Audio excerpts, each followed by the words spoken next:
If I can have your attention, good evening. Mr. Bowman, can you press that record? Thank you all so much for joining us tonight. On behalf of the three co-hosts, the Shelby County Chamber of Commerce, and you all know Kirk Manser in the back, President and CEO, the Shelby County Reporter, Mr. Alec Etheridge, who you'll hear from a little later. He's our president and publisher of that organization. And then yours truly, Nan Baldwin, the Hoover Area Chamber of Commerce. We welcome you tonight to this Municipal Candidate Forum. All the organizations are nonpartisan organizations, and we're proud to co-host this important event for these candidates to share their platforms with you. With the municipal elections just right around the corner, weeks away on August 26th, we're grateful for this opportunity to hear directly from the candidates seeking to serve our great city of Hoover, both city council candidates as well as the mayoral candidates. I'd like to thank each of you for being here tonight and for taking the time to engage in this vital part of the democratic process. Your presence is a testament to the strength of our community, each of you out there tonight, and the value we place in an informed civic participation. I want to express my sincere appreciation to members of Alpha Kappa Alpha Sorority Incorporated, the Alpha Beta Psi Omega chapter, and especially to their chapter president, Ms. Brooke Adams, for graciously serving as our greeters this evening. We also are deeply grateful to Mr. Alec Etheridge of the Shelby County Reporter, who has generously agreed to serve as tonight's moderator. To the candidates, thank you for your willingness to serve and for your participation. And once again, thank each of you all for joining us. We look forward to a respectful and an informative discussion tonight. Thank you.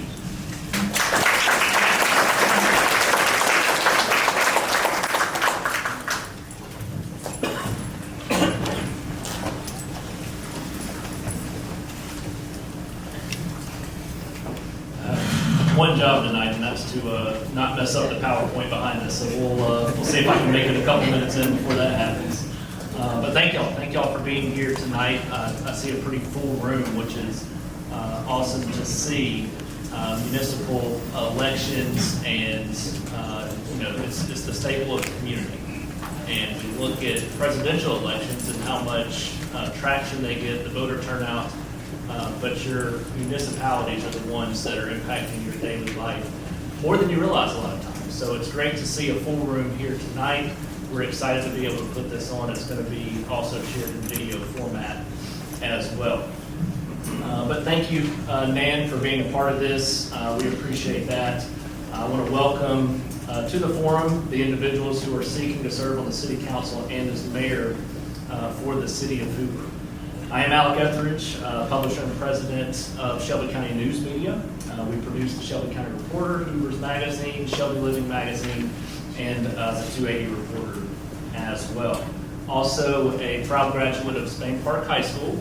Still have two parents living in the city of Hoover, so excited to see how this night goes and what we learn about each of our candidates. We're pleased to be co-hosting tonight's Candidates Forum with the Hoover Area Chamber and the Shelby County Chamber as well. Also thankful to Jeff State for opening their doors to us tonight and giving us this opportunity to put this forum on as well. On behalf of our co-hosts, we hope that you do find this program both interesting and informative tonight, and we're pleased that you could be with us to be able to participate. All of the candidates seeking election for Hoover's civic leadership are invited to participate in tonight's forum. And to begin tonight's forum, we're going to hear from the candidates running for City Council Place 1.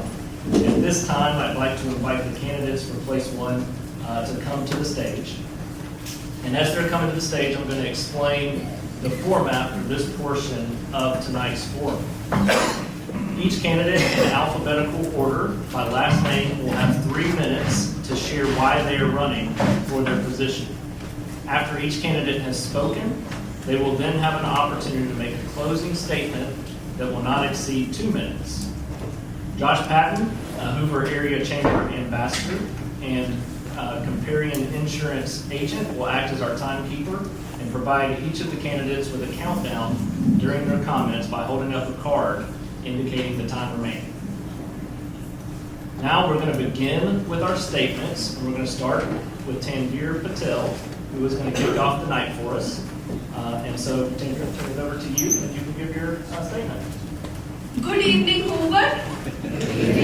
I am Tanvir Patel. 24 years in this city. This has been my home. When I raised 2 boys, both of them through the Hoover school system. One of them is raising his family here. The other is in New York working for a very big company. And I want him back. So I'm running for city council because I care about the next generation. I want that irresistible tomorrow's talent here in Hoover. Your kids and your grandkids. As a tech entrepreneur, I am a problem solver, not just solving today's problems, but the vision for the future, which starts today. I've served as a president of the Birmingham Venture Club, and the Venture Club which brings in investments, jobs, which creates the local economy. I currently serve on the board of the FBI Citizens Academy, and I'm very passionate about the law enforcement. I also serving currently as an advisory board for UAB's School of Health Professionals, which is top rank in the nation. I've also co-founded the Red Crescent Clinic of Alabama right here in Hoover. To do all of this, I need to be transparent to stakeholders. And transparency is not a nice to have, it is a must have. Recognized as the top 100 influential thinkers in United States, I am committed to service, for which I was recognized as the woman who shapes the state of Alabama. These are just the highlights. But what I want to do is I want to bring all those experiences to our city, to my city. Transparency, public safety, infrastructure, and traffic. All this is basic 101. It's quality of life. There is no compromise in them. So I want to do more than the basics. When education thrives, business booms. When business booms, education thrives. This is one journey to prosperity. Our children achieve 93% graduation rate. That's excellent. But excellent is not enough. Excellent is a starting point. It is not a destination. We need schools that teach coding and character. We need schools that build spirit and skills. We need schools that are going to prepare our children not for the jobs of today, but the careers of tomorrow, which is all AI. Businesses that boom. There are 4,500 businesses with 50,000 jobs today, but we can do better. We can do better. When others see obstacles, I see opportunities. When others say no, I ask why not? Why not? When we cut the red tapes, and we will cut the red tapes, we are going to free and thrive our businesses. Great schools create great workers. Great workers, what do they do? What do they do? They create great businesses. And great businesses fund great schools. When we are strengthened. Reach the time limit for the first 3 minutes, and we'll have a chance here in just a second to finish with the closing statement, the final two. Thank you. Thank you.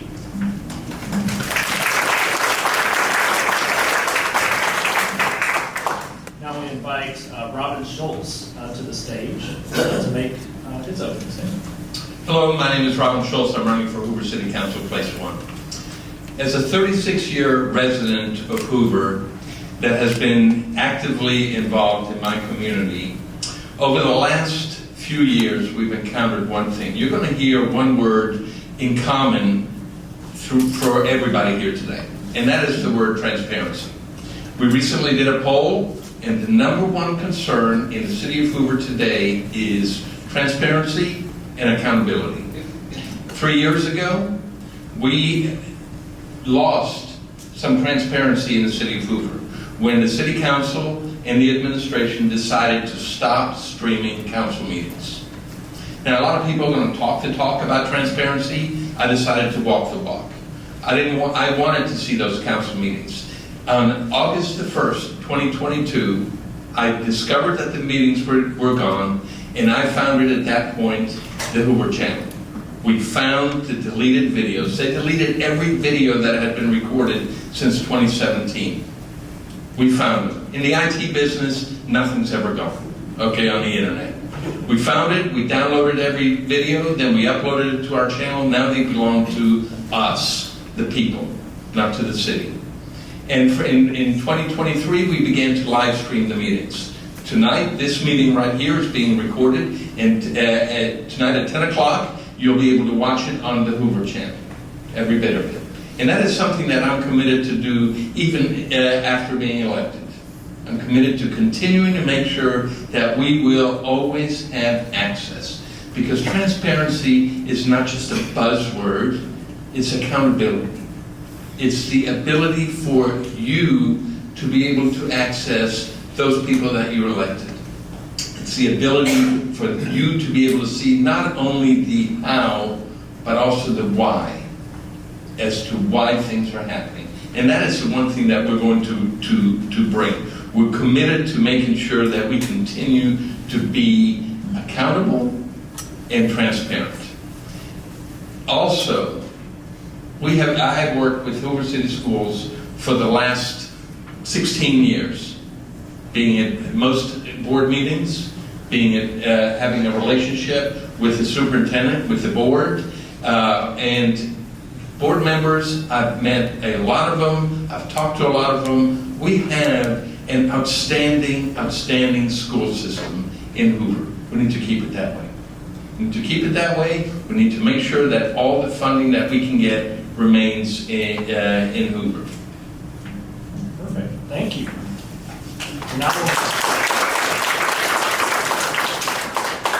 Now we'll move on to the closing statements, which were determined by a drawing before the candidates both came on stage. In that order, we'll start with Robin Schultz, followed by Tanvir Patel. Should get me for another 2 minutes. So we talked about transparency. What was the number 2 thing that people were concerned about? Obviously schools. We've talked about that.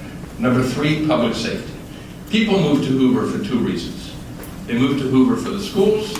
They moved to Hoover for public safety. We have one of the finest police departments in the state. We have one of the finest fire departments in the state. There's no question about it. It needs to remain that way.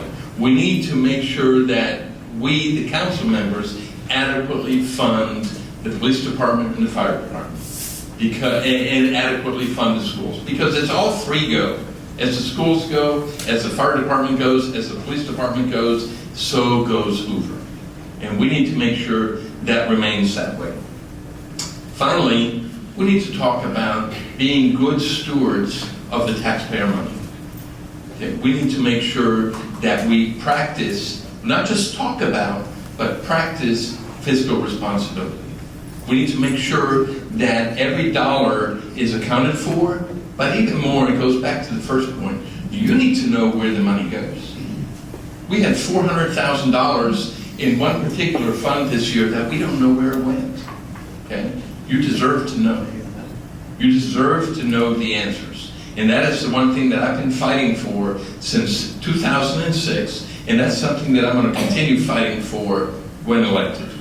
Thank you very much. I'm Robin Schultz, Hoover City Council, Place 1.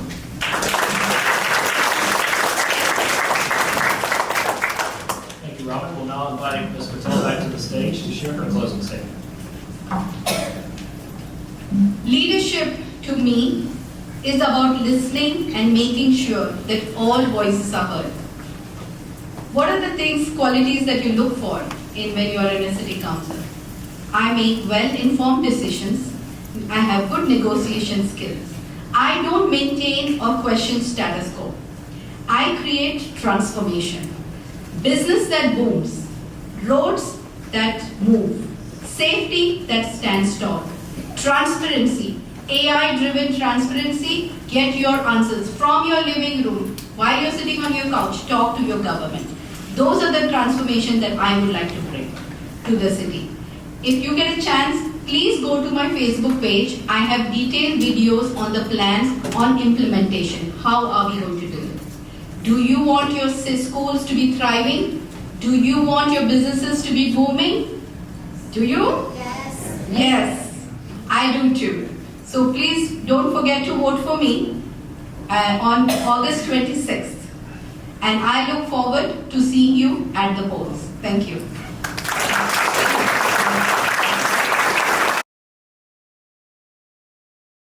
Statements with Clint Versheet.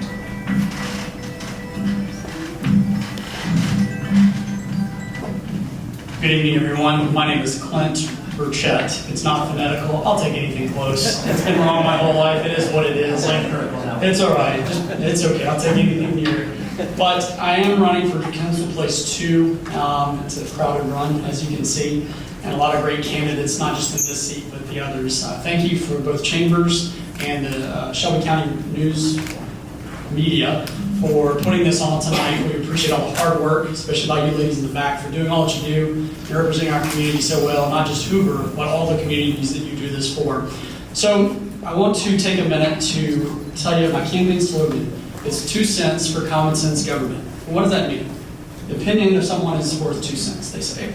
And a buddy of mine said, what is your 2 cents on government? What is happening? What's going on? And I said, it's simple. We've lost common sense.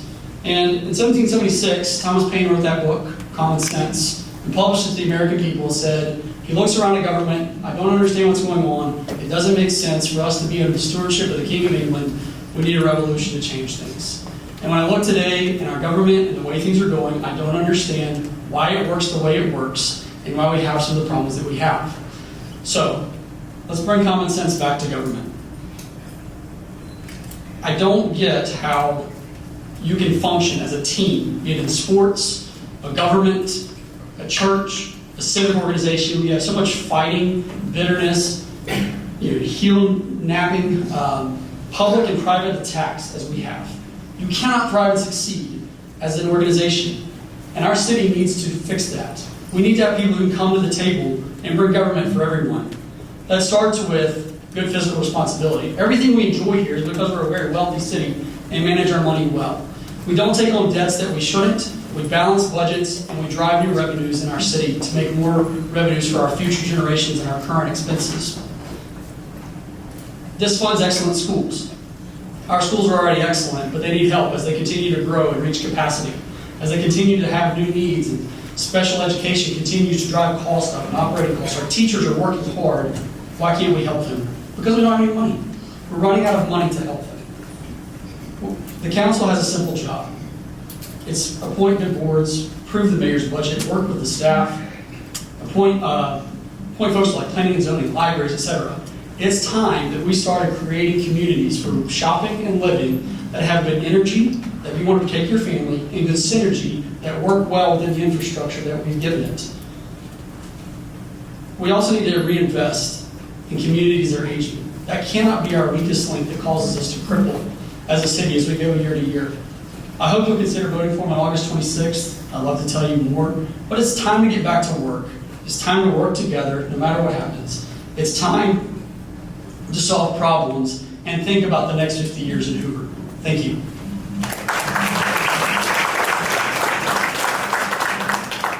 Thank you. We now welcome to the stage Kenneth Cox Jr. Good evening, everyone. My name is Kenneth Cox, and I'm here today as candidate for Hoover City Council Place 2. Hoover is more than just where I live, it's home. It's where my wife for 22 years, Dr. Alicia Ellis Cox, and are raising our 3 children. It's where we worship, it's where we serve, and it's also where we've invested our hearts and our future.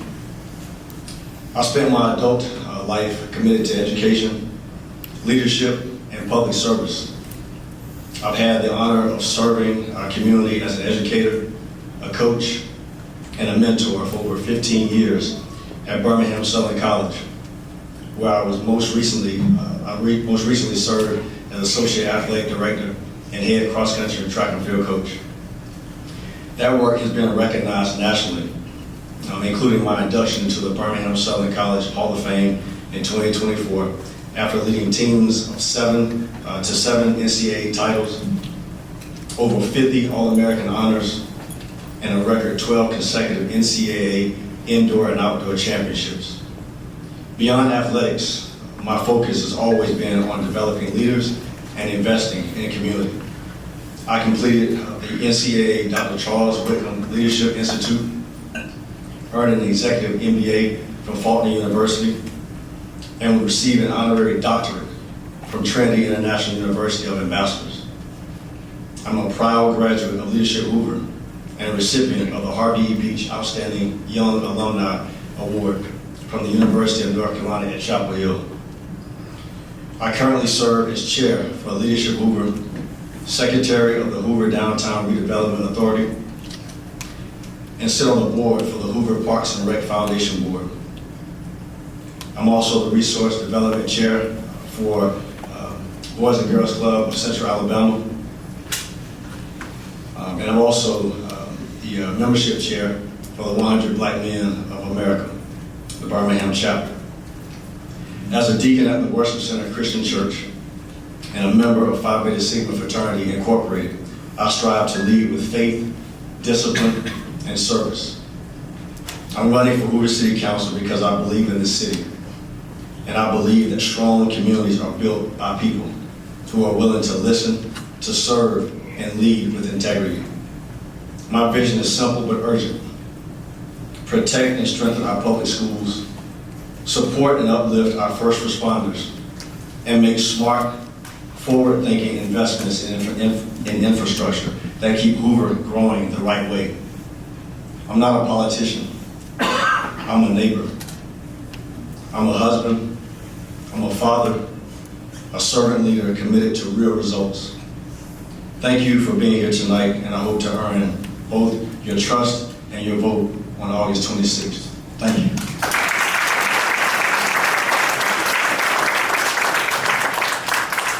Now please welcome Copeland Johnson.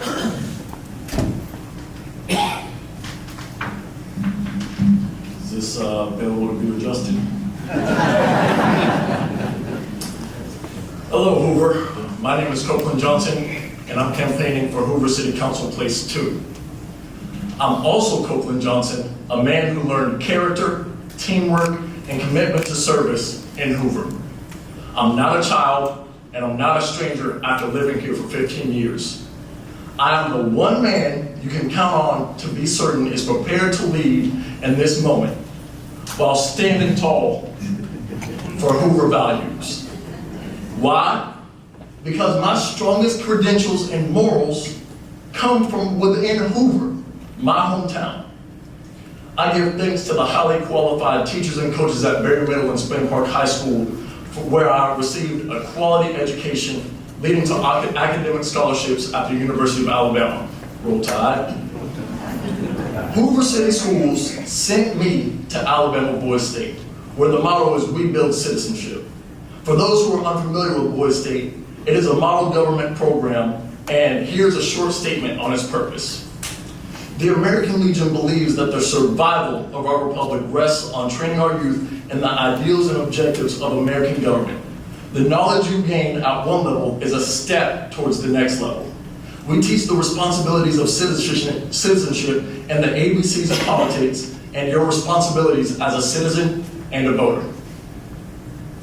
Hoover City Schools for 4 years sent me to the State House in Montgomery to practice pro-con debate and write legislation in both the House and the Senate chambers. I did well enough to be sent forward as a national representative of Alabama's youth to the Conference on National Affairs. That is what has me standing here in front of you today, prepared by Hoover to give back and serve Hoover. Residents deserve new ideas and a chance to share insight with public servants who prioritize citizen concerns enough to learn about their issues and meet in their communities outside of just in City Hall. An example of this is the stormwater issue. It was not addressed by any campaign until I brought it to the forefront. I held a stormwater town hall at the Hoover Public Library, and it was only until then that I had members of the community, even candidates, and even mayoral candidates, for that matter, to come and speak and share their insight about the ongoing issue. But now that I brought it to the forefront, I've heard it from almost every candidate up here today. I will bring action and advocacy to place 2, regardless of whether it's stormwater management, commercial blight, funding for education in the arts, or increased pedestrian and pet safety. Stretch your vote and select Copeland Johnson for Hoover City Council on August 26th. Thank you.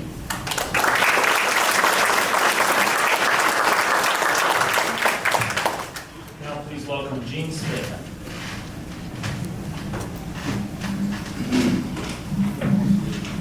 I had to bring this down a little bit. I'm Gene Smith. I too am running in place 2 for the Hoover City Council. I've lived in Hoover for over 55 years. I've been married to my wife Pam, sitting over here, for almost 47 years. Together we have 3 children who all graduated from Hoover City Schools and 6 grandchildren. I'm retired from the Hoover Fire Department as a captain and a licensed paramedic. I've operated family businesses for over 30 years. I operate and own a business here in Hoover since 2009. I've served on the Hoover Planning and Zoning Commission. I've previously served here in place 2 on the Hoover City Council. This immediate past term, I served as the Hoover City Council President. I was chosen by my colleagues to do that. Once placed on the council, I won't need all the job training. I'm going to be ready on day 1. I'm known as a fiscal conservative while strongly supporting public safety and education. I can bring to Hoover more fiscal restraint and accountability. I've made it a priority to listen to citizens' concerns, always returning phone calls, emails, or any other communications.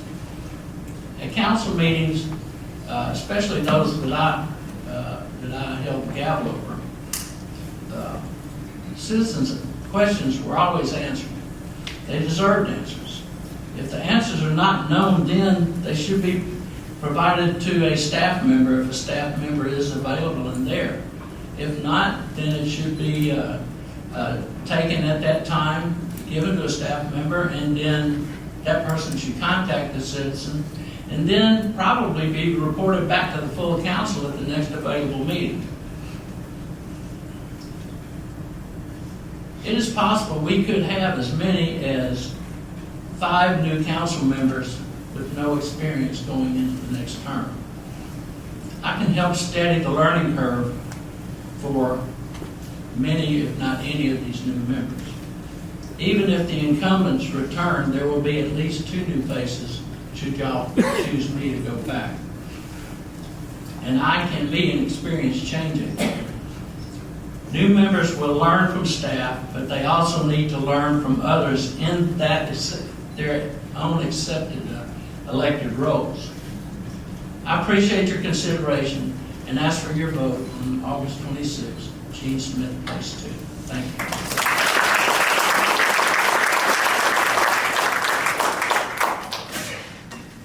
We'll now move on to closing statements for place 2 candidates, as determined by a drawing prior to their coming on stage. In that order, we'll start with Kenneth Cox Jr.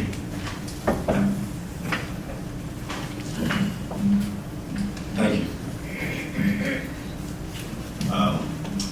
Tonight, I just want to thank everyone for your incredible support, being able to knock on doors, be able to interact, see so many familiar faces, and your prayers, your support, your smiles, and your encouragement just means the absolute world.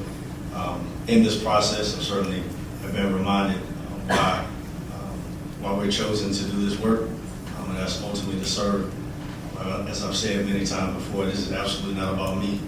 It's about serving you, the citizens of Hoover. Just like my athletes, just like their parents have entrusted me with their children and their future.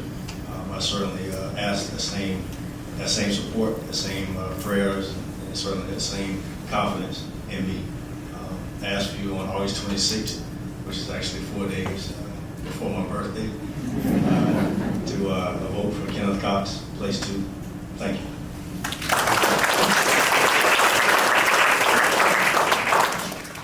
We now welcome back Copeland Johnson.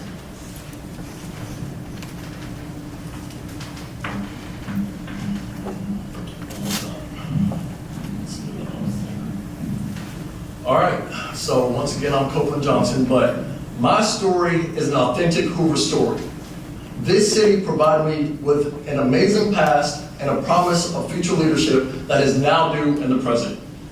I work in Hoover, right next to Miss Durs's Howard Haddock Designs, but my boss is, the company that I work for is a high-end sports collectible company, but I manage the communications and social media half. But I say all that to say that my CEO is a 30-year-old. He's a graduate of Spain Park, a graduate of Alabama, and he runs a multi-million-dollar company. He hired me for communications and social media management, but this is what I'm talking about when I mention young professionals. Young professionals can work, vote, start families, and pay taxes. We are becoming the largest in the housing market. Our children will be the significant majority of the school population, and we have 40 years of earning and spending potential. That's talking about what are we going to use to push the economy forward. It's my generation. Everything points back to my generation, and so I'm a proactive choice towards incorporating the next generation. There are no council members under the age of 30. So what I hope to bring to the city is to keep innovation, competitiveness, and attractiveness to young professionals. It is time to let me serve. I'm only one example of a highly productive Gen Z person stemming directly from Hoover. I'm campaigning for Place 2 to fill the missing link that disconnects Hoover's government from the generation of thinkers and achievers that Hoover is in competition to attract. I ask you all to once again stretch your vote, go the extra mile, and vote Copeland Johnson on August 26th. Thank you.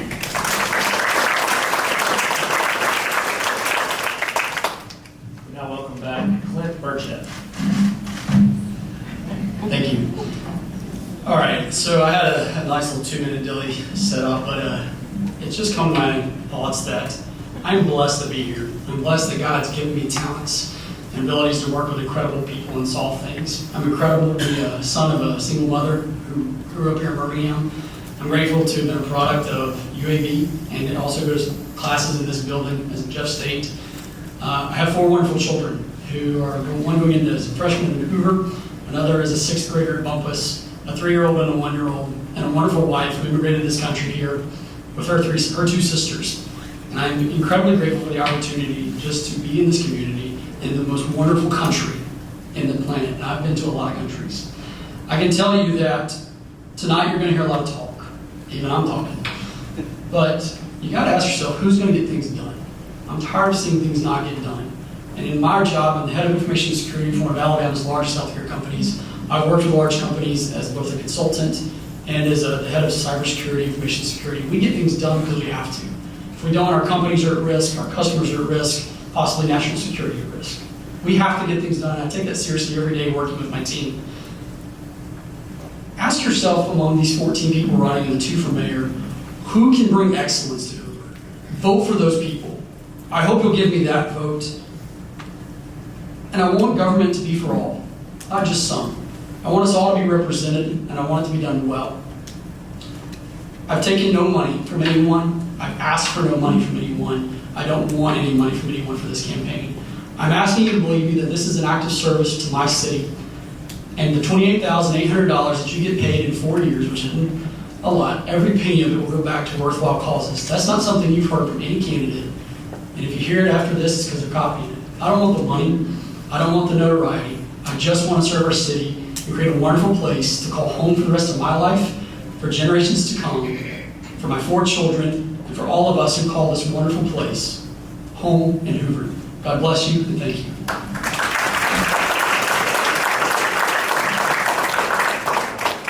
And now we welcome back Gene Smith.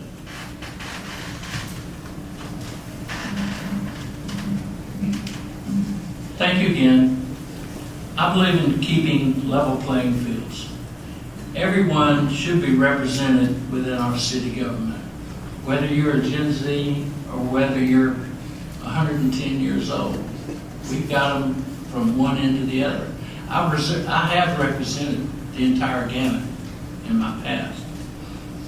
I'm not running in anyone else's race but my own. Hoover needs one council member who remembers how Hoover got to where we are. What promises have been made to residents over the decades? No one else in place 2 can fill those obligations other than myself. I know, I grew up here. I worked for the city. I watched what promises were made. I know what promises have not been kept. I am the only one running in place 2 that can bring the most benefit to the city, its citizens, the mayor, and those serving with me. Experience matters now more than ever. I ask for your vote on August 26th. Thank you.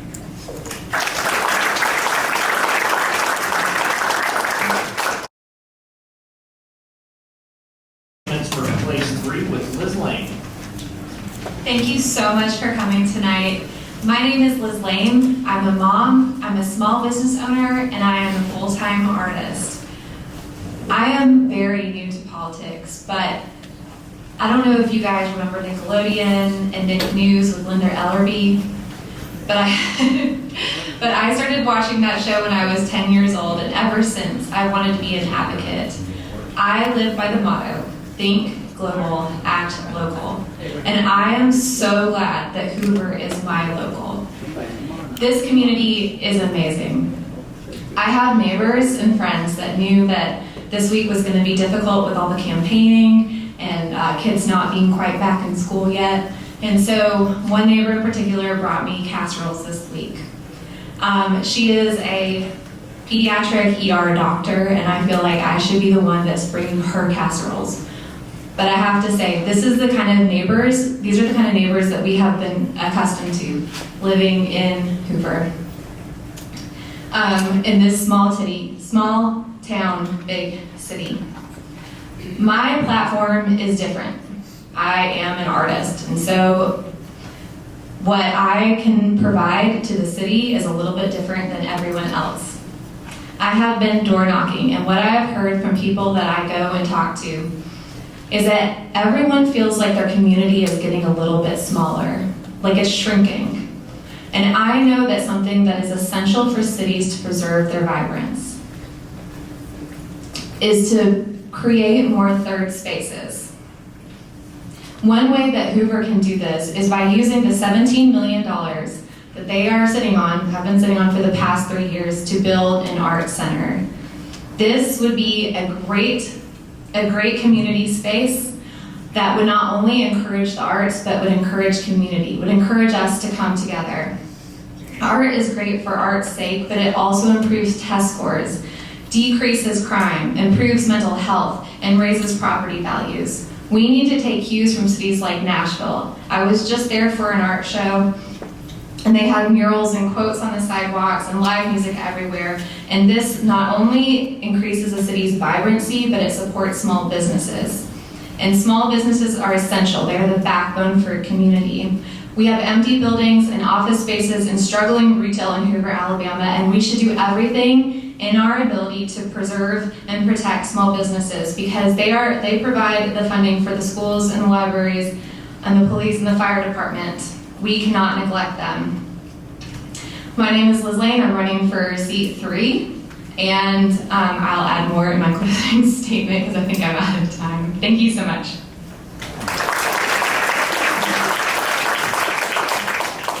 Now welcome Ashley Lovell.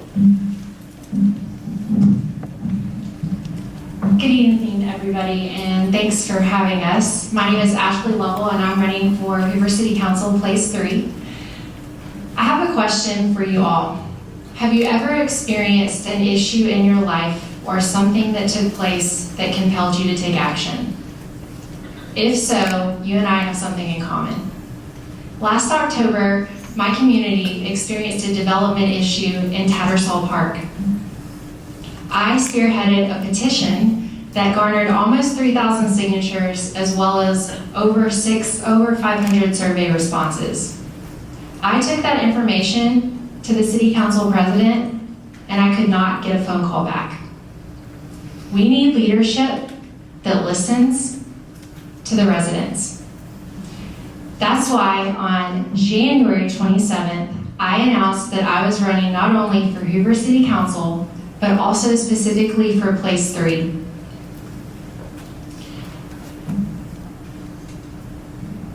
I am prepared to take action. I wanted to give you guys a little bit of information about me. I moved to Hoover in 1999, and I am a proud product of Hoover City Schools, as well as Hoover City. I went to Rocky Ridge Elementary School, Berry Middle School, and Spain Park High School, where I played golf and basketball. Go Jags. I then went to Birmingham Southern College, where I majored in biology and I minored in business, and I was captain of the women's golf team. I was later inducted into the Birmingham Southern Athletics Hall of Fame. From there, I started my career. I took a job as a sales rep with a company called Lincare. We are a national provider of respiratory products in the home. We have about 700 locations, as well as almost 2 million patients. And I'm happy to say that after 14 years of working for Lincare, I'm now the senior manager of sales and marketing for the organization. I'm also a proud mom of 2, and I consider it my greatest joy. And I look forward to seeing them make their journey through the Hoover City school systems. I believe that we can make a stronger Hoover together by focusing on 3 key priorities: transparency and accountability, because Hoover residents deserve to know what's going on in their city leadership; smart development, because the decisions that we make now will impact us now and for generations to come; as well as continued funding for strong schools and safety, because at the heart of Hoover is family. Thank you so much.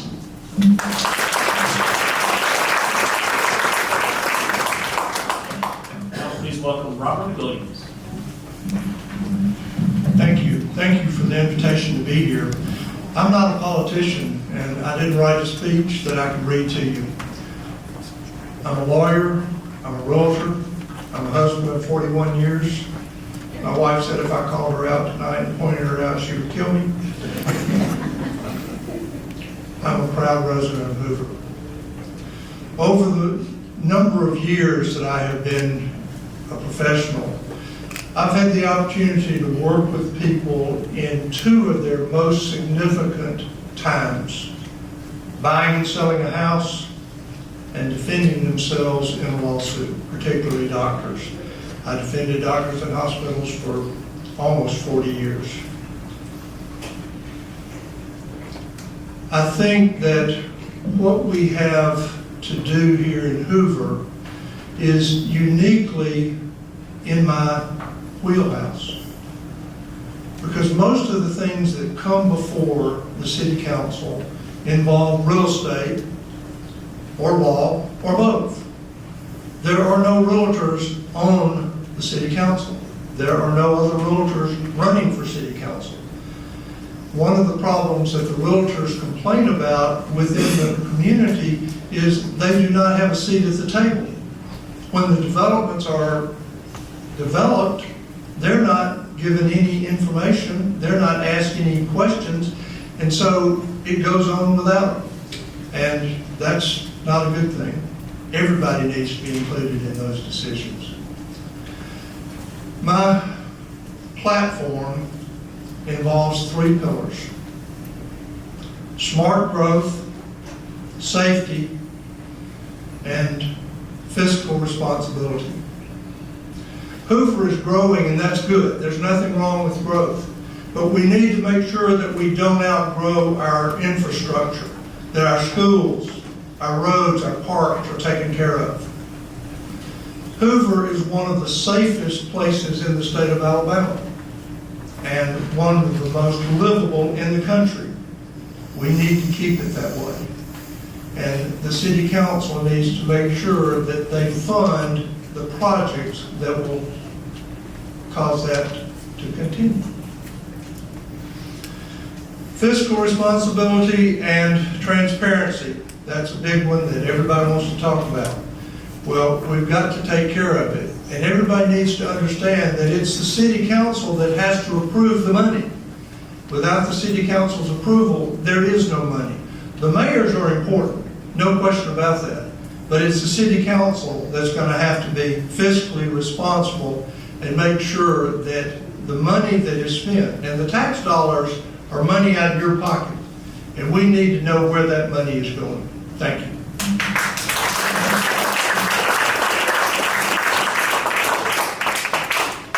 We now move on to our closing statements for place 3, and we'll start with Ashley Lovell.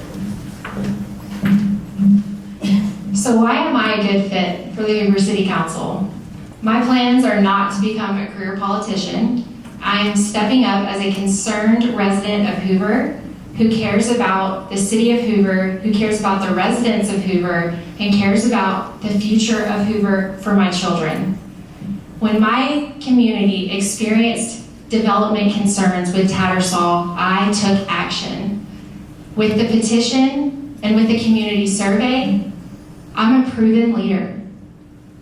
I believe that leadership is not about titles, it's about teamwork, it's about trust, and it's about results. Why am I a unique candidate? Well, I'm a product of the Hoover City Schools and a product of Hoover City on one end. And on the other side, I'm a resident of Hoover. I live, I work in Hoover, and I'm raising my family in Hoover. I also believe that my success in my athletic career in college, as well as my growth and leadership professionally, as well as my relentless pursuit to be the best mom that I can be for my children. I believe that I am poised and I am ready to represent the residents of Hoover. And most importantly, I am ready to serve. So I hope that I can earn your vote on August 26th, and I believe that we can build a better Hoover together by focusing on transparency and accountability, smart development, strong schools and safety, and leadership that listens. This is our Hoover. Let's build a stronger Hoover together. Thank you.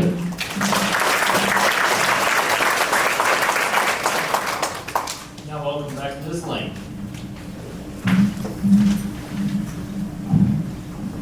Y'all, I got a C in public speaking from the University of Alabama, but that is not why I'm here. I am here because I am a mom of 2 elementary school girls that go to Deer Valley Elementary School, and I am a concerned Hoover resident, and I want to be the best neighbor that I can be. None of what we've been talking about today would be possible if we do not pay attention to the environmental risks that our city is facing. We have some serious flooding issues, and our homes and our streets should not flood. So instead of the city litigating against the residents of Hoover, the city needs to use its resources to plan, act, and support our changing floodplains and our increased development. Our city must realize that storms are going to be worse, and not only should we fix what's broken, but we must strategize for the future so that our kids, like my little girls, can have a brighter future here in Hoover. I know that everything is holistically connected. The arts, small business, the environment. And if elected, I promise to be a leader that will listen to the citizens and use what I'm hearing to develop a plan to make Hoover the best, most vibrant city that it can be. My name is Liz Lane. I'm running in seat 3, and I hope to have your vote August 26th. Thanks so much.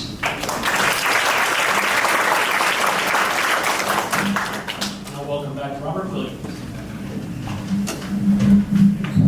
Do any of you have any idea what it means to ask a lawyer to talk for 5 minutes and quit?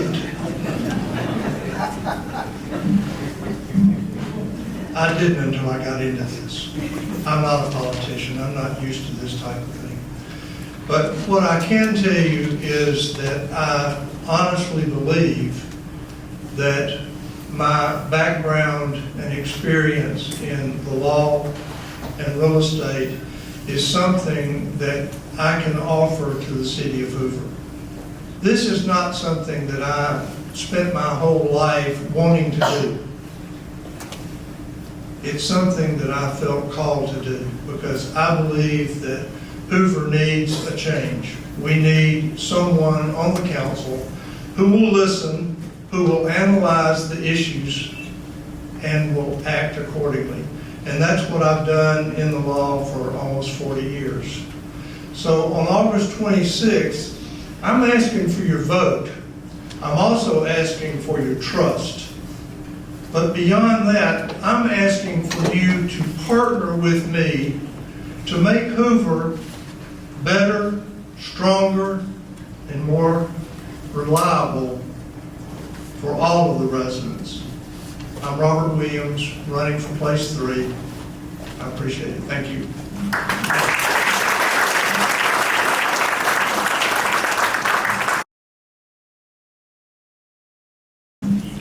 Hey y'all, my name's Christian Coleman. I'm running for place 4. I grew up in Vestavia, not Hoover, and I was on the track team at Vestavia. So I beat a lot of kids from Hoover and Spain Park. So I don't want you to hold that against me because it was like really a lot. I was very good. I want the voters to know that. I have a bachelor's from Alabama and a master's from the University of New Orleans. And I met my wife in New Orleans, and I convinced her when we had our first kid, I said, we gotta come back to be close to my parents. And I said, but not Vestavia. This time I want to be in Hoover. I want to be where more opportunity is. And around the same time, I joined the Air National Guard. And a couple years later, the hardest thing I've ever had to do as a dad is I had to tell my 5-year-old and my 2-year-old that I was deployed. That daddy was going away, and I was going to miss all of kindergarten. And I was really worried that for the second time in 5 years, I was going to have to mail my daughter her birthday present because I was going to miss her birthday again. But luckily, I made it back in time, so she's got a plushy camel. But that taught me about service, right? That taught me about, because service is about sacrifice, right? If it doesn't cost you anything, then it's, it's nice to do, but it's not sacrifice. And so I had to walk away from my family to serve something bigger than me. I had to serve the United States. And now I want to serve the city of Hoover with the same amount of energy and the same amount of sacrifice, and hopefully it's not going to be as high as the desert. And I think there will be our city employees last year got a cost of living adjustment of 1.5%.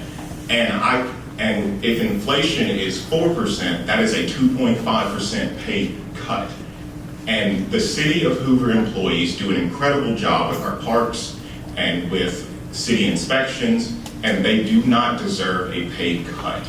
They deserve to be paid what they're owed. I also believe we should divide Hoover into districts. Right, there's 15 people, I believe, running.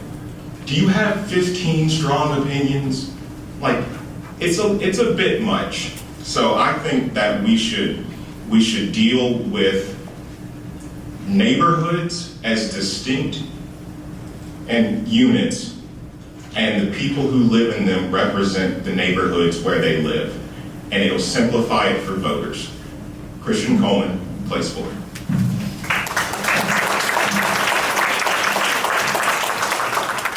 Please welcome Christy Driver. Good evening.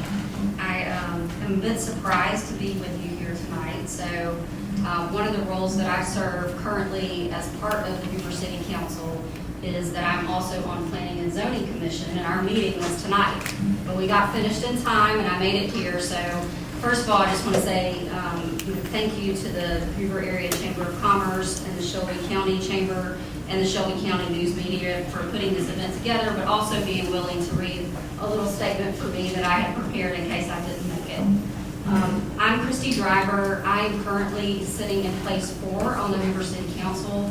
I'm a mother, a lawyer, a business executive, and a servant of this community for over 20 years. So I started out serving in Hoover after my family and I moved here 20 years ago because we wanted our children to attend the Hoover City Schools. My son Stephen graduated in 2023 from Hoover High School and is now a student at Troy University. My daughter Sophia went through Trace Crossings Elementary and Bumpus Middle School, and then she was able to audition and go to the Alabama School of Fine Arts, where she is entering the 10th grade. I love Hoover. It has been a very welcoming city to me. I was born and raised in Blount County, Alabama. I'm a country girl at heart. I come from a blue-collar family, and I was the first in my family to get the opportunity to go to college. Because of that, I bring a certain kind of work ethic that I think permeates everything that I do. And I am very honored to serve in the role that I do on the Hoover City Council. So I've only been in this role for 2 years. Mike Shaw was elected to the state legislature in November of 2022. And the Hoover City Council appointed me to take his spot, and so I have served out the rest of his term. And so, unlike everybody else you've heard from tonight so far, I've had the actual opportunity to try out the job, and I've learned a lot. And I will say, hats off to everybody who is willing to do this, because it is not easy. It is many times thankless, but it is really a privilege to get to do it. So how have I served in Hoover before I got on the Hoover City Council? I was the Hoover City Council, the Hoover City Schools Foundation president. Then I was on the Hoover Chamber of Commerce Board of Directors. I served on the Leadership Hoover Board of Directors, and also, I can't remember the other one. It just ran right out of my head when I saw the time sign. I'll tell you more in a few minutes when I get to do the closing statement. Thank you.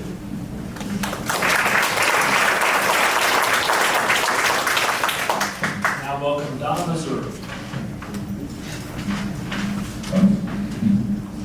Thank you for having me.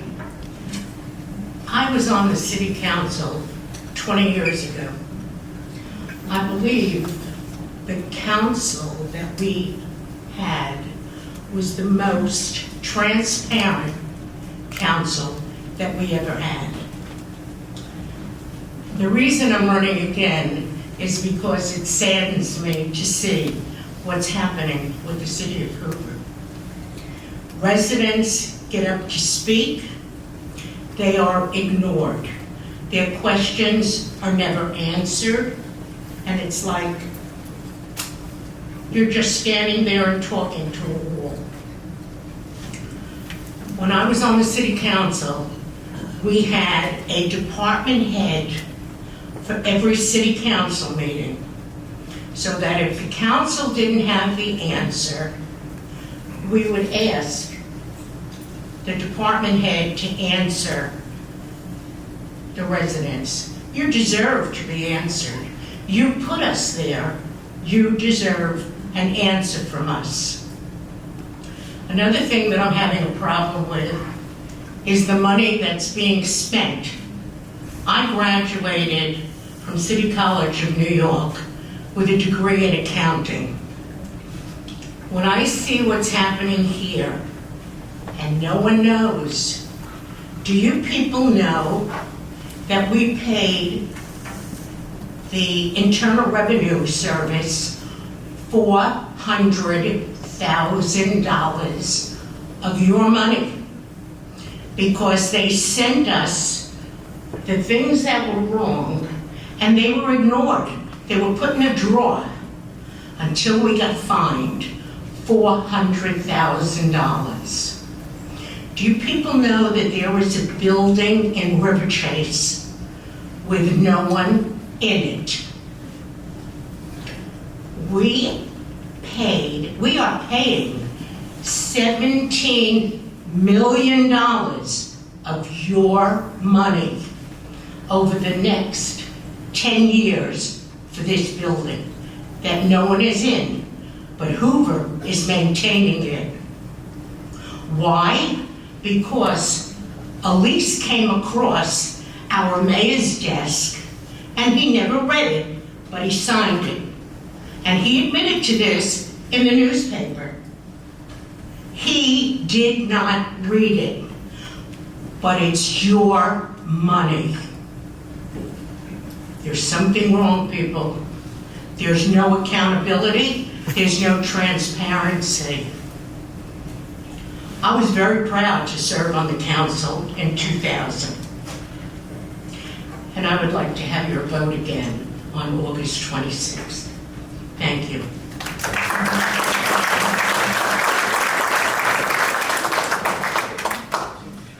We now move on to our closing statements for Place 4, and we start with Christy Driver.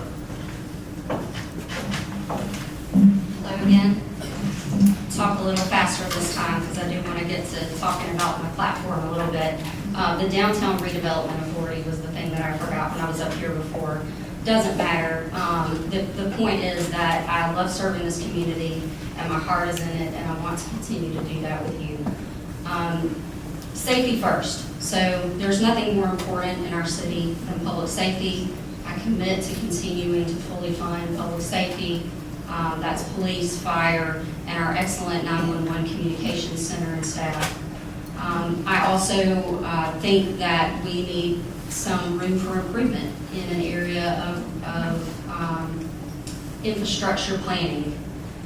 So one thing that I've noticed in my time on the city council is that there doesn't seem to be enough of a long-term strategic plan when it comes to certain areas of infrastructure, including stormwater, sewer, and roads. And so what I would like to see evidence of is more long-term planning of that, and I want to be a part of that on the city council.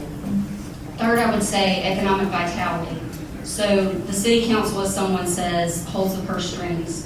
One of the things that we can do to encourage development is to use our incentive power to encourage the type of development that we want to see in Hoover. So I think it's really important for the Hoover City Council, as we work together as a team, to encourage the redevelopment of our spaces that need redevelopment.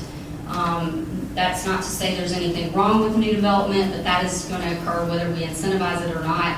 And I think it's incredibly important for us to focus more of our dollars, more of our incentives on drawing businesses into places that need to have attention. And finally, I'll say quality of life. I already mentioned the schools. I care very much about the schools. We have to keep our school funding strong. We have to keep our schools excellent, because the number one reason that people move here is for safety in the schools. Thank you so much, and I hope to have your vote on August 26th.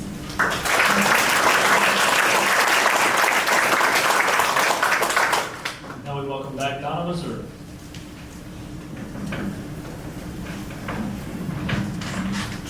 There's just two things that are really important to me, and that's our stormwater problem. You cannot tell your residents, we don't pay for it. We have to help them. These are residents that put us in office, and we deserve to help them. They are having a terrible problem every time it rains. The council has to help them. The city has to help them. The next thing I just want to say, when I was on the council, we gave the school system 7% of our sales tax revenue, I'm sorry. After, in 2004, the next council and the mayor rescinded that money. And they've never gotten another penny from the city. That's not right. This is our school system. I was on the steering committee to start the Hoover school system. And we're just letting it go. It used to be one of the best schools in the state. We have dropped far down. They need help, and the city council should be the people who help them and not rescind, since 2004, the money for our school system. They deserve it, we deserve it, and our children deserve it. Thank you very much. I would be honored to get your vote on August 26th. Donna Mazer, place 4. Thank you.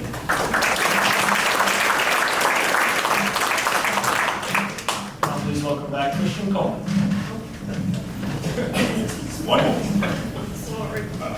Far too often, people will have problems that they need the city to solve, and they find that the city is actually an adversary. The city treats them as if they are an enemy. And the people of Hoover deserve a city government that will go through hell and high water for them. And the heat index is 109, and water is coming in people's houses. That is hell and high water. And Clint held up Thomas Paine, Common Sense. Yeah, no, I'm going to a different Thomas Paine. This is the American crisis. Thomas Paine said this is no time for summer soldiers or sunshine patriots. Well, it is raining more than ever, and we currently have sunshine patriots. Okay? I am not one of those. I love this place even when the rain falls and the water rises. And I am committed to finding a solution to stormwater. Not finding an excuse why the city doesn't have to pay for it, or finding some way to pass the buck. A solution. So, if you elect me to serve, I will do the very best I can, God willing. But the creek is already rising.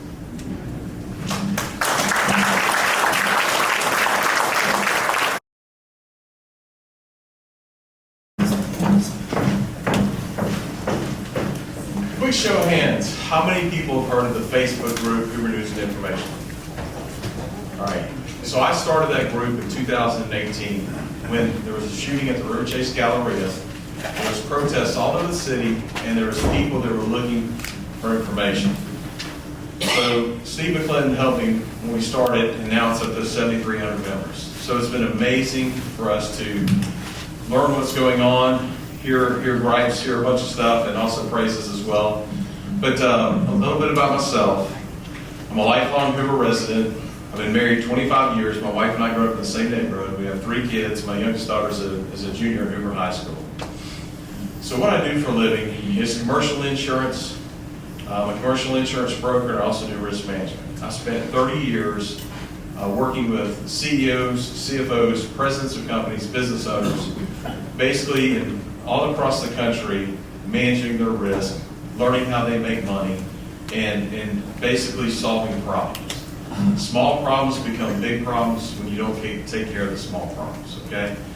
So when I decided to run for, my campaign slogan is, protecting what works, improve what matters. In the city, we have a great police department, we have a great fire department, we have great schools. Our school system needs more funding. So improving what works, the biggest issue that I see is transparency and accountability. And what do I mean by that? When we look, the city does we earn an excellence in financial reporting, but the problem with that is we fail in financial communication. Nobody's delivering the stuff that you need to learn, right? So what I mean by that is 10 months after the fiscal year end, we do the annual comprehensive financial plan. It's almost at the end of 2025. We don't get the information on a timely basis. It's stale. It's old, right? So what the city needs to do is bring in a software program that other major cities are doing, like Columbus, Ohio, that can manage, put everything together, and also use what's called XBRL, which is what the federal government uses and publicly traded companies use. It basically it makes our documents machine readable. It's so crucial because if we do that, here's how it helps us from a transparency standpoint. Suppose the city council approves $800,000 for the Hoover Randall home, which I don't remember the exact amount. Imagine going onto the website, typing in, hey, give me an update on the Hoover Randall home renovation. And it shows the budget, $800,000, when it was approved, and then it shows $300,000 was spent, what roofing contractor did the work, when it started, when it began, and how much is left in that budget. That's real-time data analytics for residents to see, for the city council to have, where you can basically make informed decisions. So that's what I'm running for. We need better reporting. My name is Steve Lawrence. I'm running for Place 5. Thank you.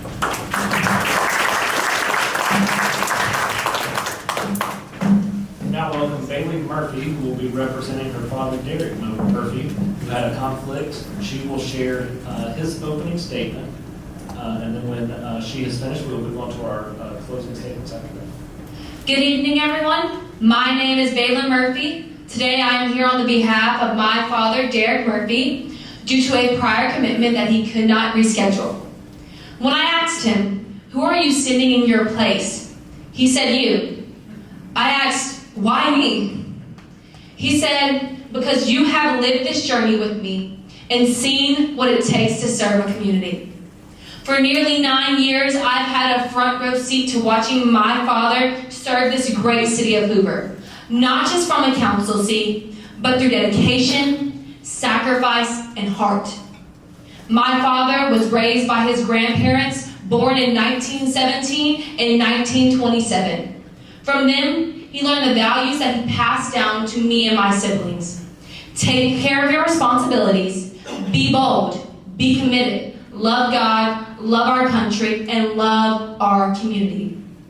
Because a city isn't its buildings, it's its people. That's the ideal that led him to serve. From his very first appointment on the Board of Zoning Adjustments to serving on the Hoover School Board and as its president.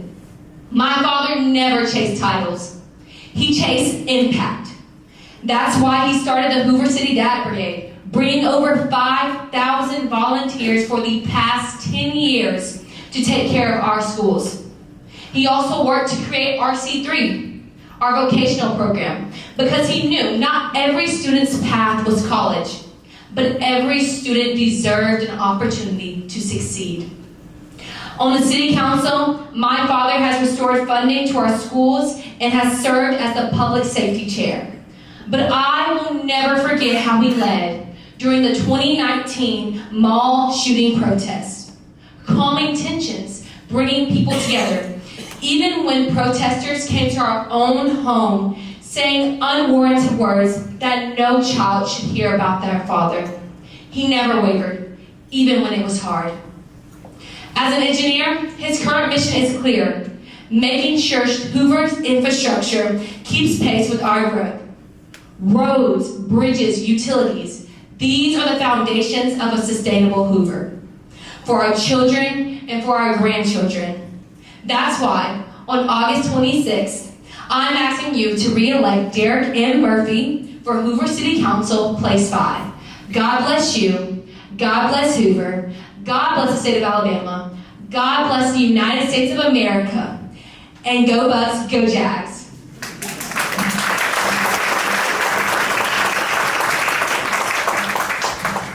Now move on to closing statements, and we start with Steve Lawrence. So, Swallow coming right back up. 2 minutes. So look, when you drive around Hoover, this is what I'm saying. I'm seeing a city that's got vacant businesses everywhere. We're losing. We're getting our butt kicked. I went and met with a long-time State Hill City Council member to ask him, what is it, how is it you guys continually I'm looking, you got redevelopment happening all over the place, you got businesses filling up. And even in Birmingham on the east side, near Greystone, whether it's Chelsea, Homewood, Vestavia, places all the way around, we've got to do something from a business standpoint. So the issue in talking with business owners, they're saying, hey, the ordinances that we go through, it's not efficient. There used to be, for example, in the Public Works building, where a business guy could come in, get a permit, and buy a business license, but the revenue department was actually moved back to City Hall, so now they got to make 2 trips. It's things like that. So one of the things I did to learn more about the ordinances and laws is I went and got the certified planning and zoning official. There's a lot of cities around the southeast that serve on the planning and zoning that require that to be done. So I wanted to learn more about that process. I went and got the certification. But data analytics, financial reporting, we've got to start winning. Costco just announced they're building a new Costco, $105 million project down off Grantsville Road, 459. Folks, Galleria and Costco is our #1 sales tax generator. We've got to start winning. We are so reliant on sales tax. If we don't start redeveloping properties and doing something, the city's going to be in bad shape. So vote for me. I'm pro-business. I want to start winning. I do pay attention. I love data analytics. We have to have good information to make great decisions. If you like what I have to say, please vote for me. I humbly ask for your vote. Steve Lawrence, place 5. Thank you.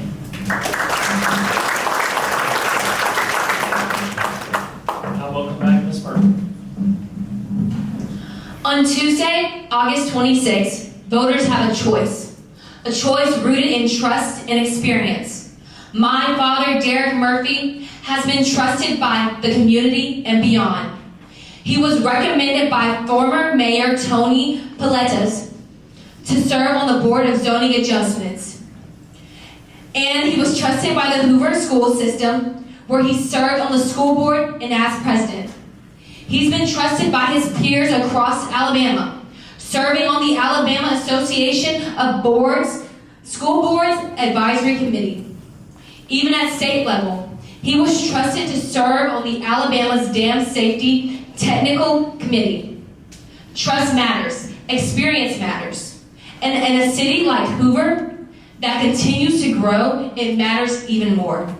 My father has spent his career as an engineer working to ensure infrastructure keeps up, not just for our residents, but for the thousands who visit, work, and invest in Hoover every single day. This election is about ensuring Hoover's future is built on a strong foundation. My father is a man who is trusted, a man who is committed, and a man with the experience to lead Hoover forward. Not just for me, as a recent Hoover High valedictorian graduate, but for the next generation of Hoover families. Thank you. Vote to re-elect Derek M. Murphy, Hoover City Council, Place 5 on August 26th.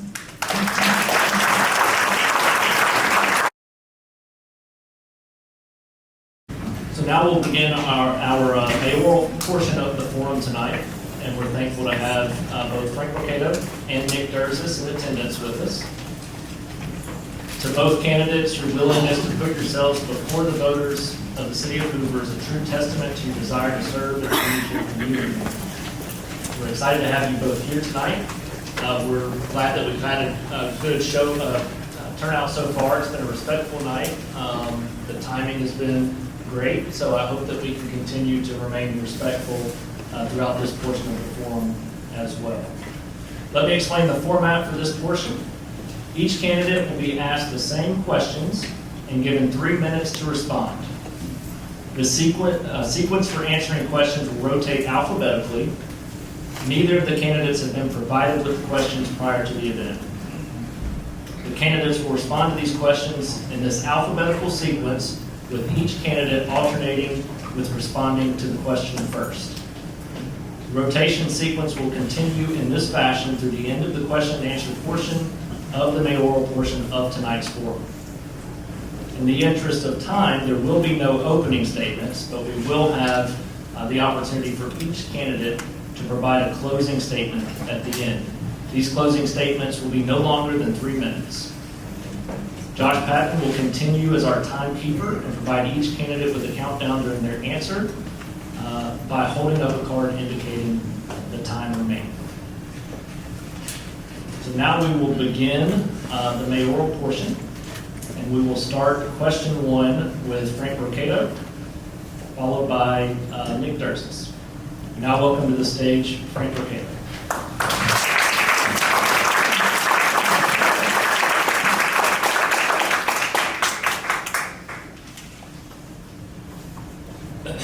So our first question tonight is, what, in your opinion, are the priorities and responsibilities of the city of Hoover's mayor?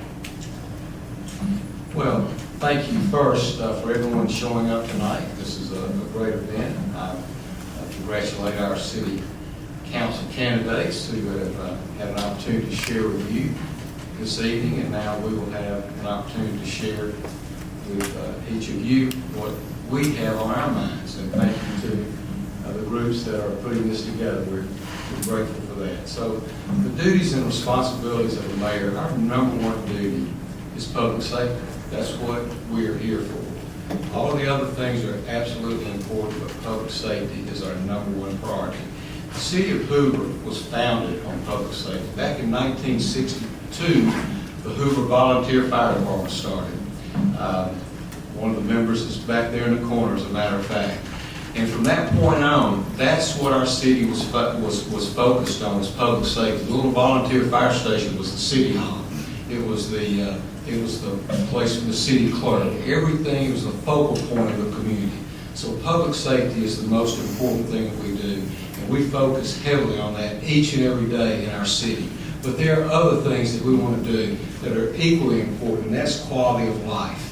And that's extremely, so what does quality of life mean? That means that we want to make sure that we have great neighborhoods that are safe, that are taken care of, that are vital, and you see home values going up. You want to see that we've got schools that are wonderful and top rated, and that our kids are graduating at the top and doing an outstanding job once they leave. You want to see that our retail centers are vibrant and that people are coming to shop, and that we have opportunities for our folks, our citizens all across the board to enjoy that great quality of life. And we do a wonderful job in the city of Hoover with managing that. And I'll just, give you an example. I had Greg Powell that came to me and said, Frank, we don't have an HOA in our city, in our neighborhood. You've got all these new neighborhoods, and they've got, abilities to correct things, and when the grass is growing, or there are cars that are not running, or the houses are not being taken care of. We don't have that advantage here. We need something from the city to help us. So we went back to our city planner, we went back to our attorneys and our city council and said, how do we help our folks? Well, what we did, we passed legacy zoning, and we passed resolutions and ordinances for maintenance responsibility. And now today, we can go in there as a city and work with those neighborhoods and make sure that they can continue to remain vital like they are. If the grass is growing and they won't take care of their property, we go and try to find out what's going on. If they have a car that's not running and sitting there, we go in there, and if they don't get it running, we make them move it. These are things that we do to make sure we keep the value of our homes up and make sure that they enjoy the same quality of life that folks that live in a community that has an HOA. And then, another story I can tell you about. We've got the end of the first 3 minutes. Okay, where's the 2-minute guy? I missed it. He's right here. Oh, hey, how you doing? Easy to take care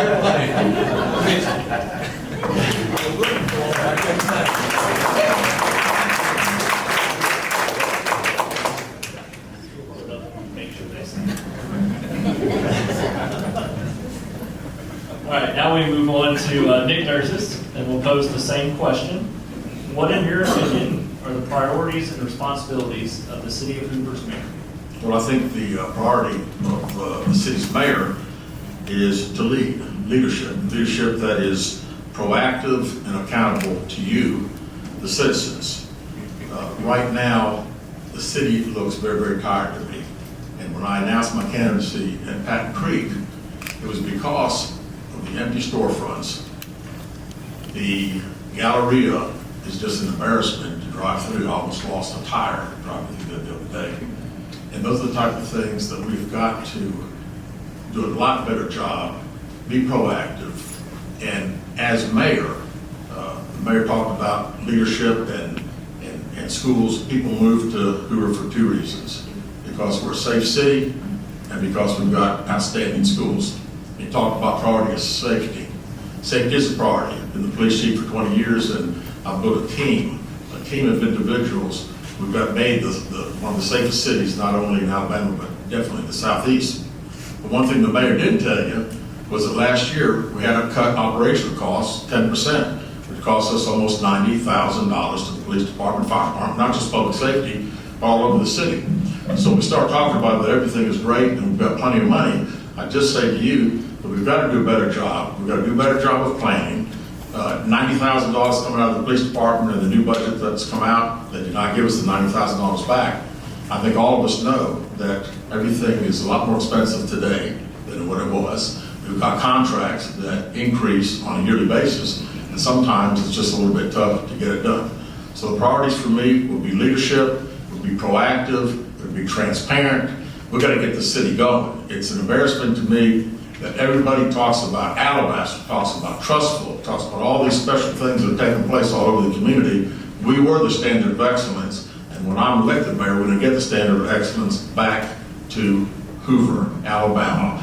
People used to emulate what we did, and now everybody's emulating other places. And within 5 years, or at least 4 years within my administration, I hope to see that other cities start to emulate exactly what we used to do and be proud to be partners with Hoover. I'm somebody that built on relationships. You can't run a police department today without relationships. You can't run a police department today without being proactive and change with the times. And we've done a great job with the police department, and we'll do the same thing with the mayor's office. Thank you.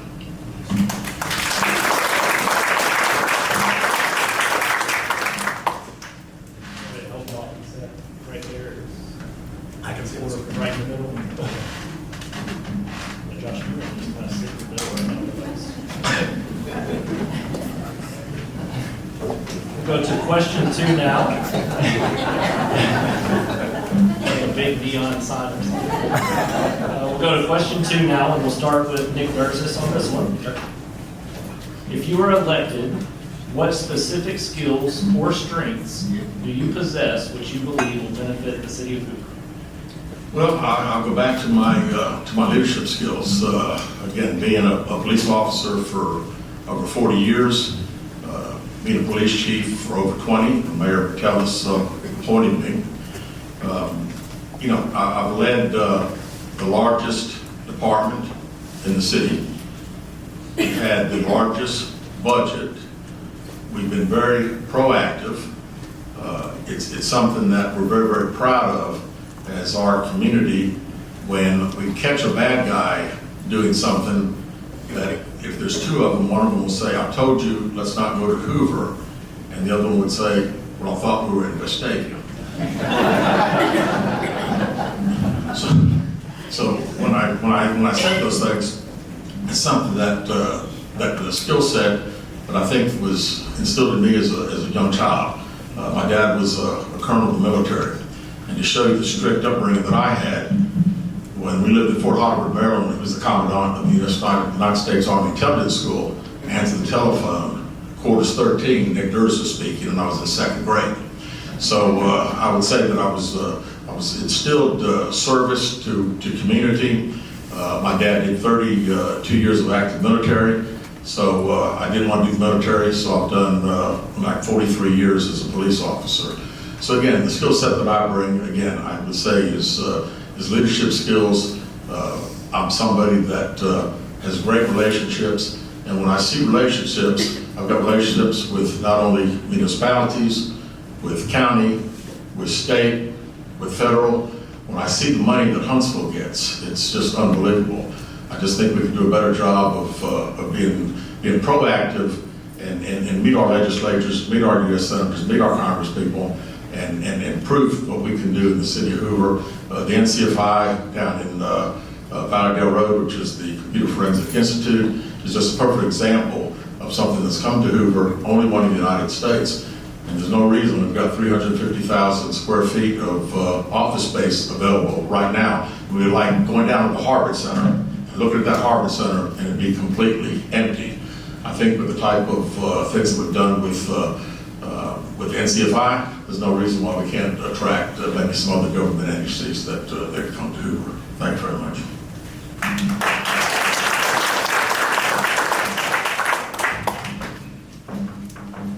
Now welcome back Frank Mercado. We'll pose the same question. If you're elected, what specific skills or strengths do you possess which you believe will benefit the city of Hoover? Well, I'm a proven leader. I've been here, I've been in the trenches. Of course, I spent 42 years in the fire department honing those skills. In the last 8 years, I've been the mayor of this city, and I've led through some incredible situations from social unrest to COVID, and we led, and we did that, and we did it with distinction. But let me just say, I'm proven. When I came into office, you just think about this. Was Hoover better off 9 years ago than it is today? I say no, and let me just share with you why. When I came into office, there was a terrible relationship with Hoover City Schools. I built that relationship back, and now today, we give them almost $9 million in support. We added SROs to every school. They didn't have SROs in the schools, but we were able to put those in there. I have a relationship with our teachers, our principals. I meet with them each and every year to try to understand what's going on there. You think about crime. When I came into office, out of the fire department into the mayor's office, the crime for the previous two administrations was the worst it had ever been in the city of Hoover. 2016, we turned that around through leadership. We added 33 police officers to our force. We built a $4 million training center so our police officers have the absolute best training that they could ever get. We have the most modern equipment. You walk into where we provide equipment, it looks like something you see in New York City. Those are the kinds of things that we do. I provided leadership that has guided our council to make our employees and our police officers some of the highest paid in the state of Alabama and in the entire Southeast. Those are the types of things that I've done to lead this city to make it what the great city it is today. So I'm tried and true. I've got the experience, and and I need to continue that, and we need to continue everything that I've talked about. And just think about the other things in terms of leadership. Certainly the schools, certainly the crime and public safety. But what about our economy? All the things that we have done. We open a business in the city of Hoover now every 9 days. That's incredible. We've diversified our economy from Highway 280 when you had empty storefronts, 5, 6, 7-story buildings that were empty. Now they're vibrant. They have a new mission. They're technology companies. Those are the types of things that we're doing. I'm not providing leadership to keep up with Alabaster or Mountain Brook or Gardendale. I'm providing leadership to compete with Nashville and Greenville and cities like that in Auburn that are bringing those types of opportunities to our citizens so that we will have a strong school, a strong economy, a safe neighborhood, and a great quality of life. Thank you very much.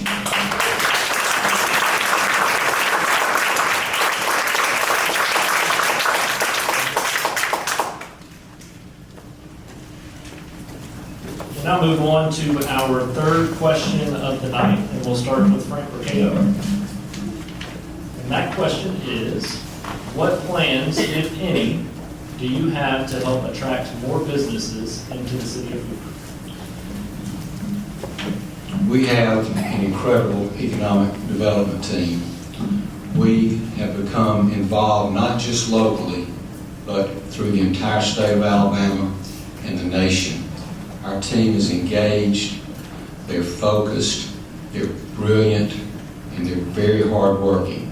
And we put together an economic development plan that has, as I talked about, let's move across our city and just tell you what was going on.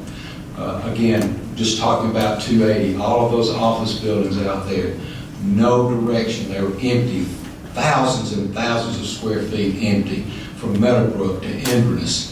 We had vagrancy there. We had grass growing, no mission whatsoever. We came in, we diversified our economy. We said, we're not going to just be a retail industry. We're going to be a diversified economy that attracts STEM, science, technology, engineering, and mathematics. Now you look at Meadowbrook, you got all these great buildings that are being filled. You see the parking lots full with McLeod Software, Lake Home Realties. Move down to Inverness. Really a tough story there. Abandoned buildings, no life whatsoever.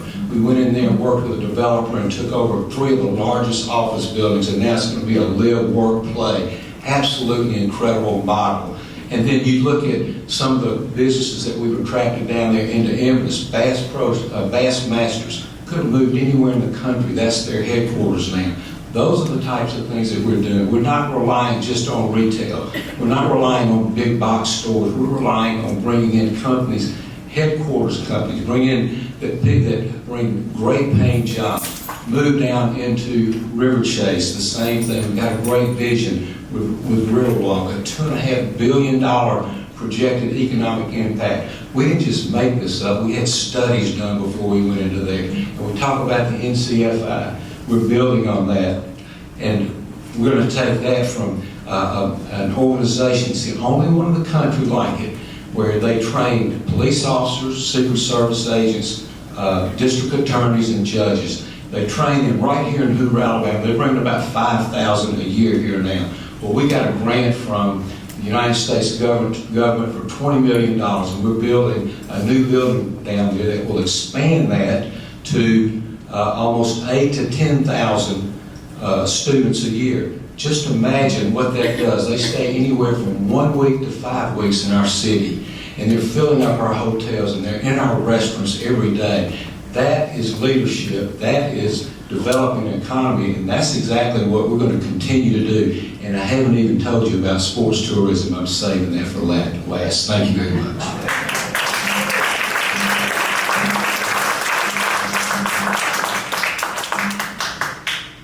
Now welcome back Nick Dursis, and we pose the same question. What plans, if any, do you have to help attract more businesses into the city of Hoover? Okay, first of all, I just want to say that the mayor said that when he became mayor that the police department, our crime statistics were bad until he became mayor. That is incorrect. If you look at our city, it has been in decline. When you look at Patton Creek and you look at the Galleria, we've got to start focusing on strategic planning to be able to attract national good retail to our city. When I hear the administration say that Amazon and the things that have taken place around the country have had an effect on people shopping and going to stores, I would disagree, because my wife drags me to the summit on a Saturday and I can't get a parking spot. So I say to you that if you attract the right stores, we can obviously have our own summit. Obviously, the Galleria Mall is not just a problem when you talk about malls in Hoover, Alabama. It's a problem all over the country. And that is something that day one, I'd be talking to the mall, regardless of, you got to get on an airplane and go to talk to somebody, to talk about what we can do to revitalize. We've got to be able to talk to our citizens. We've got to talk to you and find out exactly what you want to see. What type of stores do you want to see? And there's no reason in the world we've got 100,000 cars coming by the Galleria and Patton Creek, 459 65, 100,000 cars a day, that we can't attract a better store, national retailers. We've got to get better restaurants. I make the comment all the time. If safety's a factor, most people in Hoover drive to Birmingham on a Saturday night or Friday night to eat at their great restaurants. Why are we not attracting those? So I say, if you get a great development team, which the mayor says we have, and I think we probably do, but I think we can do a lot better job of attracting good stores, decent restaurants, fill these storefronts up. As Christy Driver said, let's use some of our money to incentivize getting some of these storefronts filled up instead of always focusing on new development. And the other thing I'd like to say, I would love to see a pathway into Hoover. When you come from the stadium, we've got a gas station that's been there for 10 years that's never been open. All you see is concrete.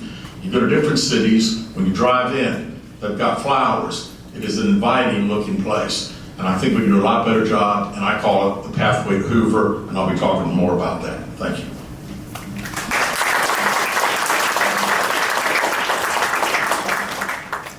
We now go to our fourth question of the night, and we start with Nick Dursis on this question. In your opinion, what are Hoover's biggest economic strengths and weaknesses, and how do you as mayor plan to take full advantage of those strengths and help those weaknesses? The economic strengths, I would say, are the citizens of Hoover, the small business owners, the people that have opened businesses here because they love our city. There's so many people that have been knocking doors and talking with our citizens that have lived in Hoover for some 5 and 10 years, some for 20 and 30 years. And there's nothing better to see somebody like these individuals like recently at Knox Square that have opened up businesses. And I think it's the type of citizens that we have. Citizens want to live here, they want to buy here, they want to grow the city, they want to make sure that we've got recreational activities, which I think we can do a little bit better job. We've got fantastic, as the mayor talked about, he's got some things to talk about with the sports facilities. We've got fantastic sports facilities. When you see the Hoover Met, the money that we've spent, I think we could do some better job of making sure that we can make that more of an economic impact on our city than it is today. We've got the SEC baseball tournament, which has been fantastic. We've got Hoover High School football that's there. We've got a rodeo for a couple of days. We've got some baseball teams that come in. But I think we do a better job of promoting that and really do a great job to utilize and I think monetize all the athletic stuff that we've got in this Hoover. I don't think anybody in the community other than downtown Birmingham has anything like what we've got. But when we start talking about things that have been neglected, when we talk about the stormwater issues everybody's talking about, that's one of the reasons that I got into this race. I heard people come and talk about the problems that they've got in the city every time it rains. I've been a 30-year resident, and all of a sudden they built something, and I've got a raging river in my backyard. And all I heard from the mayor's office was, that's private property. We can't help you. And to me, if rain's coming down the city street and it ends up in your backyard, maybe we have some sort of responsibility. And when I become mayor, we're going to do a stormwater master plan. We're going to get experts from around the state, southeast, around the country, whatever it takes.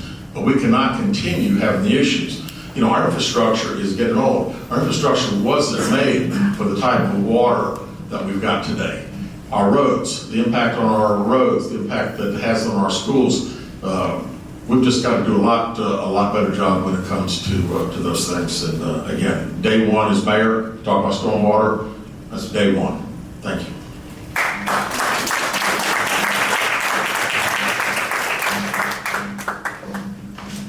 Welcome back, Frank Mercado. And we pose the same question. In your opinion, what are Hoover's biggest economic strengths and weaknesses, and how do you as mayor plan to take full advantage of those strengths and help those weaknesses? First of all, I shop and I eat in Hoover. That's the main thing I do. But I'll tell you, our strength is the diversity of our economy. That is our strength, and that's what we've worked on for 9 years. Again, we have opportunities out there that we've taken advantage of, from the Highway 280 corridor all the way down to Highway 150.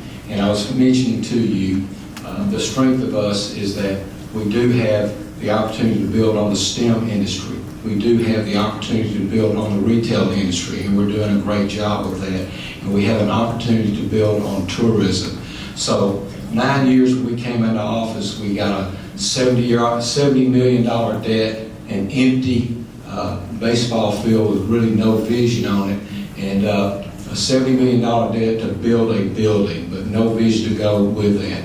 So we took that and we ran with it. Within 18 months, we built the Finley Center and all of those fields out there. And over the next 9 years, we built an incredible tourism economy in the city of Hoover. The Hoover Met now is vibrant, it's alive, it's well. We have over 750,000 people come from all over the world to Hoover, Alabama to play in sports or go to different types of events in our city. I was talking to a lady the other day that had her son playing in the East Coast Pro. I said, where'd y'all come from? She said, we came from Boston. We come here every year. We love Hoover, Alabama. We're an example to everyone.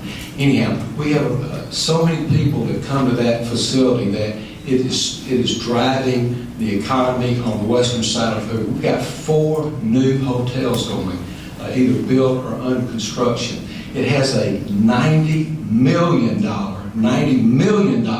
economic impact on the city of Hoover. We took something with no vision, we built it to one of the greatest tourism events and complexes in the state of Alabama. You know, I was talking with the coach of the Vanderbilt Commodores, the baseball coach, who's won a few national championships, actually played in our championship this year, and he said the 2 greatest venues in college baseball is the Hoover Met SEC and the Omaha World Series for college baseball. Now that's coming from a guy that's won national championships. That's the kind of business that we've built out there. We've held World Games. We had Japan and the United States playing for the gold medal. The place was packed. 3 weeks ago, we had policemen and firemen from all over the world here in Hoover, Alabama, competing against each other. Those are the types of events that we're bringing. This weekend, we've got East Coast Pro, the top high school baseball prospects in the country are here performing before 150 National League Pro baseball scouts. That's what we're building in Hoover. That was the thing I wanted to tell you about. Tourism is alive and well in the city of Hoover. Thank you very much.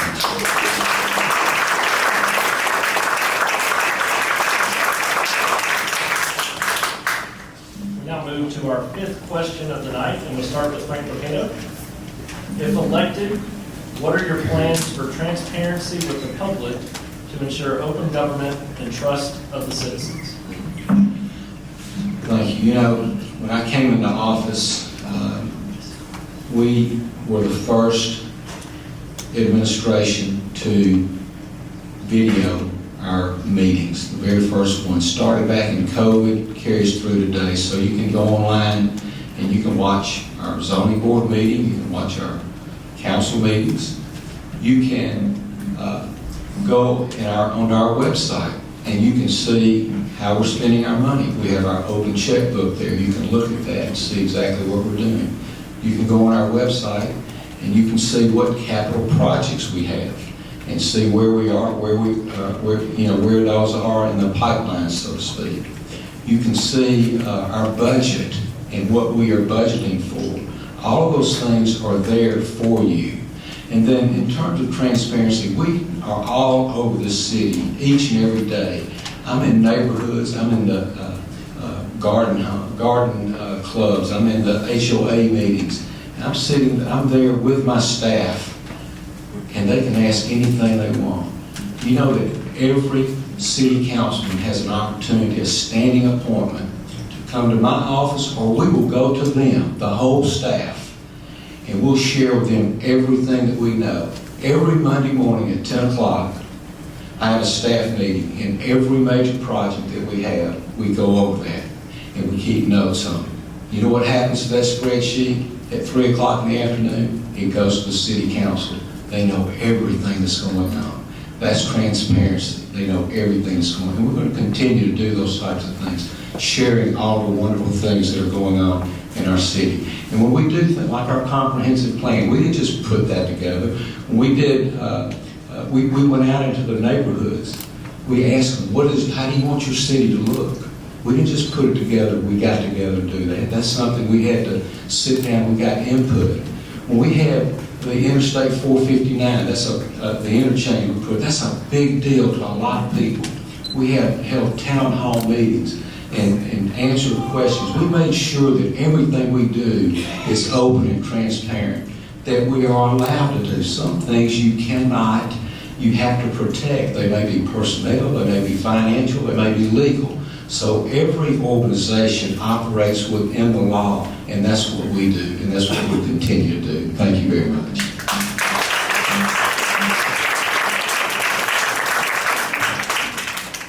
Now welcome back Nick Durzis. We pose the same question.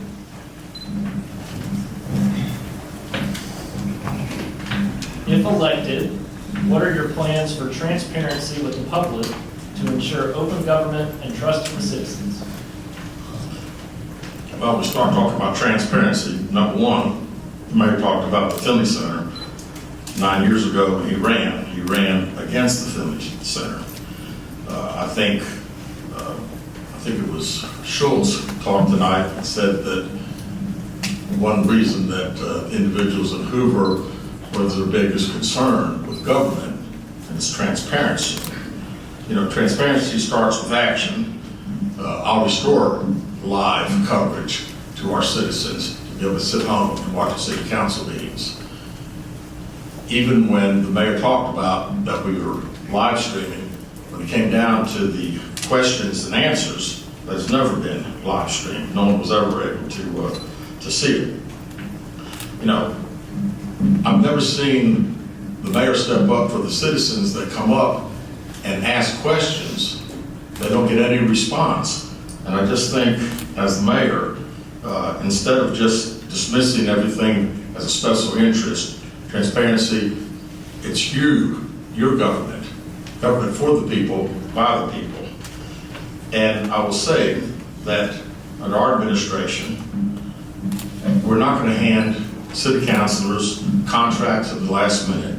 They're going to be well involved in all of our processes. They're going to have complete, not incomplete, information.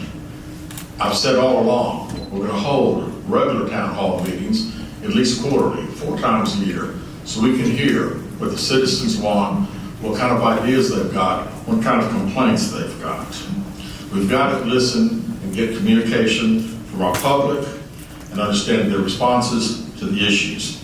When people feel informed, included, trust grows. That's how you get transparency back.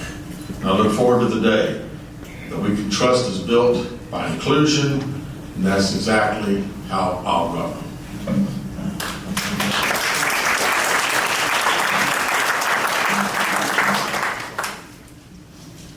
That brings us to our 6th and final question of the night before we move on to closing statements. We'll start with Nick Durzis. Tell us about a time when you witnessed or were part of a situation that tested your integrity. How did you respond, and what principles guided your actions? I'll go back probably maybe 20 some odd years when I was the acting police chief of the city of Hoover, and there were some individuals that obviously were concerned, didn't like me, jealous, whatever the scenario was. But all of a sudden we had a federal investigation, state investigation, revenue investigation, and it appeared that I was the target of the investigation, so I was put on leave. And for many, many months, sitting at home, not knowing what's taking place, sort of not an easy thing for someone to do. And at the end of the investigation, and again, when I say federal, state, IRS, they looked at everything that I'd ever done. They looked at all of my IRS. They looked at, when I talked to neighbors, I was literally looked at from top to bottom. And I'm proud to say that I'm probably one of the few people that after it was all said and done, they found nothing, and I came back to work. A lot of people couldn't say that. And I would say to you that my faith in God, the integrity that I had as a child, that my father instilled in me, I knew that I hadn't done anything wrong. But I also know that sometimes things can be made up, and all of a sudden some good people sometimes take a fall for something they didn't do. And that was always a concern for me. But I'll say that my faith kept me strong. It was not an easy term in my life, something that probably made me stronger. But again, not many people, I think, could have been scrutinized as well as I was to say, hey, this guy's never done anything wrong. We apologize, go back to work. Thank you.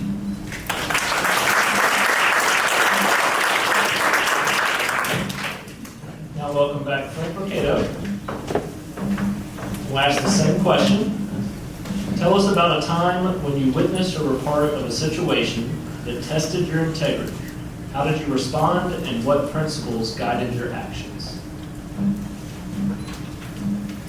About 2 years ago, we had an opportunity to do a development in our city, and it was bad for our city. It was very bad for our city. And I recommended to the city council that they not support that. And I was put under a lot of pressure by a lot of people to accept that deal. But one day it went too far. We were working on a certificate of need for the city of Hoover to get a health care facility. It just so happens that there was another interested party that was working on a certificate of need as well, for the same type of health care facility. And one of those persons, lieutenants, came to me and said, if you will give us the deal, we want to oppose your certificate of need. And I said, I'm not doing that. I'm absolutely not doing that. That's the wrong thing to do. 3 days later, they did exactly what they said they were going to do, and opposed our certificate of need.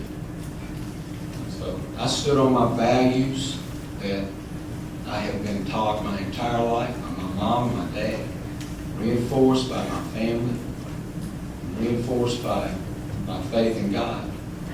It was difficult. I was attacked. I'm still under attack for it, but that's okay. I stand for the city of Hoover, and I'm not going to sell the city. Hoover is not for sale. Thank you.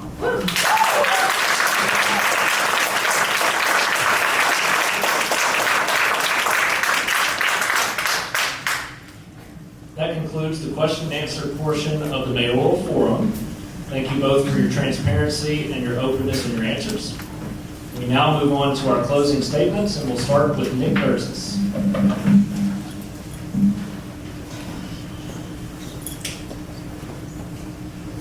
Thank you.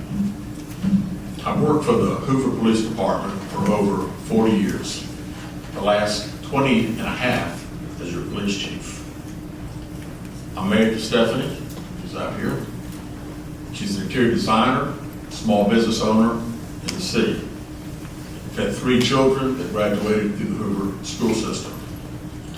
The job as police chief has helped me prepare myself for the job that I'm seeking.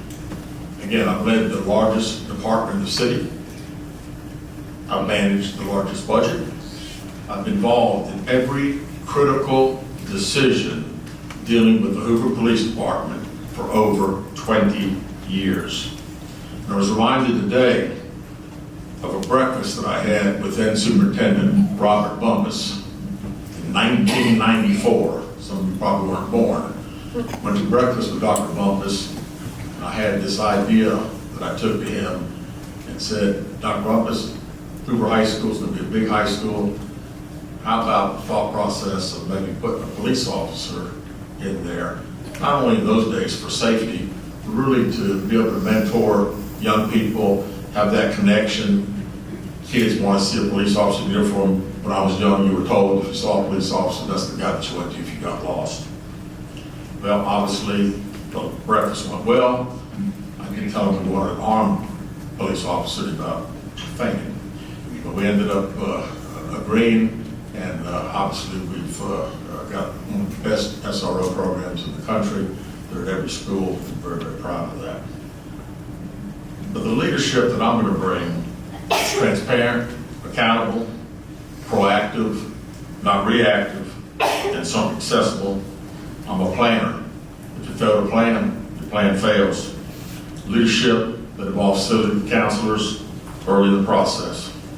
We'll hold town halls, as I said earlier, trust by inclusion. You know, we all should be concerned about the ballooning debt. We've had $90 million worth of debt since 1920. And my opponent says all the time, I'm supported only by special interests. I've been endorsed by Hoover City Council, Councilors McClinton, Middlebrooks, Sweeney Posey, Jefferson County Commission President Jimmy Stevens, Jefferson County Commissioner Mike Boland, former Mayor Tony McKellis, former Hoover Executive Alan Pate, and the Alabama Attorney General Steve Marshall. And these are the special interests. The special interests because they want me to succeed. They want me to make Hoover Hoover again. I currently have the greatest job in the world. I work for the finest police department in the world. I work with the finest police officers in the country. I love my job, but I also love my city, and that's why I'm running. I want to make Hoover Hoover again. Vote Thursday, August 26th. Appreciate it.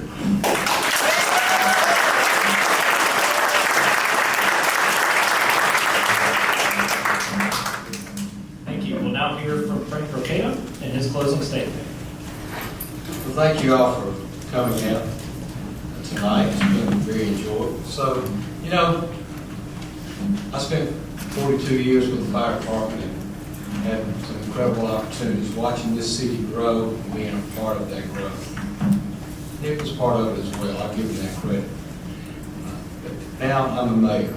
I've brought stability, leadership, and a proven record. There's been a lot of negativity in this race, but I believe most of the people sitting here and most of the people watching tonight can cut through the noise and they see the real results that are going on here. You know, there's a lot of people throwing stones, but we built a stronger, safer, and a more vibrant city together. We've grown our reserves. When I came into office, it was $32 million in reserves. We have over $80 million in reserves now. We have the highest bond rating that you can possibly get. Only maybe 3 or 4 other cities in the state have this bond rating. We add a new business to our city every 9 days. That's just cutting the ribbons. That's not all the businesses that are open. That's just how many ribbons we cut every 9 days. We've added 33 police officers to our police department. SROs, when I came into office, every school did not have an SRO. We changed that. That just was absolutely something I couldn't stand for. We've revitalized our neighborhoods. We've developed a comprehensive plan that allows us to go in and help those neighborhoods become vibrant. And that's why the Birmingham area realtors have supported me and endorsed me, because our home values are going up. That's exactly what we're doing. But just think about this. We've revitalized Bluff Park. We had 2 shopping centers up there. One is a tale of 2 cities. You had a developer, an owner that wanted to do something, one that did not want to do anything. Now you've got this beautiful shopping center up there that's walkable, has meeting space, a new Piggly Wiggly. Same thing, Highway 31 and Warner Road. Shopping center, one of our aged shopping centers. What's there today? Trader Joe's. That comes with hard work. That was over 3 years of work trying to get that great store. They could have gone anywhere in Alabama, and they came to Hoover, Alabama. We developed a comprehensive plan. It's a footprint for the next 20, 30, 40 years for our city, and it's not something that sits up on the shelf. It's something that our zoning board and our city council and our city planner follows each and every day. When developments come there, they come there with thought put into it, how it affects our school system, what it's going to do to just our traffic, all of those things. We've got Interstate 459, Shelby, 10 years ago. We've been working on that for 6 years now. We've addressed traffic. Those are the types of things, the vision that we have. And let me just say one other thing. In the last 8 years, over 25 times, a half a dozen national publications have named Hoover, Alabama, one of the best in so many different categories, I can't name them all. The best city to live in, the safest city, the cleanest city, the healthiest city, and then we got the best one of all, U.S. News and World Report. The #1 city in the state of Alabama is Hoover, Alabama. I appreciate your vote.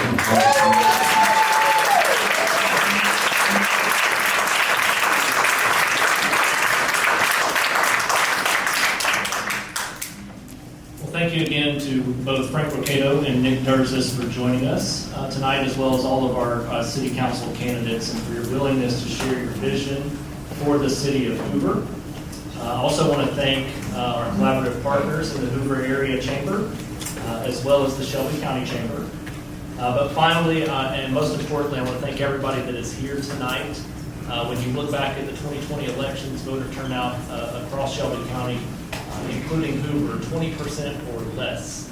I was looking back at those numbers the other day. This is the time. It's your voice, it's your city, it's where you call home. This is your chance to make a difference. So we appreciate y'all being here, taking the first step in that process. We hope you found the program informative and encourage you all to participate in the election on Tuesday, August 26th. Thank you.